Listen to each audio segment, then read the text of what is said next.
அடுத்த கேள்வி, எனக்கு வெளிநாடு செல்ல வாய்ப்புள்ளதா? எப்போது? செவ்வா வலுப்பெற்று சுபத்துவத்தில் இருக்கக்கூடிய அமைப்புல மேஷராசிக்காரர்கள் டக்குன்னு ஃபாரின் போயிருவாங்க. இப்போ தற்சமயம் சார் மேஷராசிக்கு 12ல சனி இருக்கார் கோச்சார ரீதியா. இந்த மாதிரியும் வரும்போதும் உண்டு. பிறப்பு ஜாதகத்திலையும் உண்டு. கோச்சார ரீதியா சில நேரங்கள்ல பாவ கிரகங்கள் இப்ப ராகு 12ல இருந்தார். அது முக்கியமான பாயிண்ட். 12ஆம் இடத்திலேயோ ராகு இருந்தாலே 95% அப்ராடு போகக்கூடிய வாய்ப்புகள் உண்டு. கண்ண மூடிட்டு சொல்லலாம்.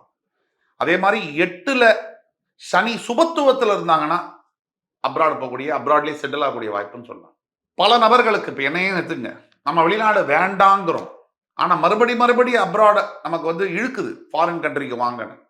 சில பேர் வெளிநாடு வேணுங்கிறாங்க, ஆனா இழுக்க மாட்டேங்குது அப்படின்னா, நீங்க உங்களுடைய தனிப்பட்ட ஜாதகத்தை ஒரு அஸ்ட்ராலஜர்கிட்ட காமிச்சு உங்களுக்கு பிறப்பு ஜாதகத்துல அந்த யோகம் இருக்கா? அப்படி இருந்ததுன்னா எப்போ அந்த foreign education, foreign job, foreign marriage, ஃபாரின்ல பிஆர் வாங்க இதை எப்போ தொடங்குறது?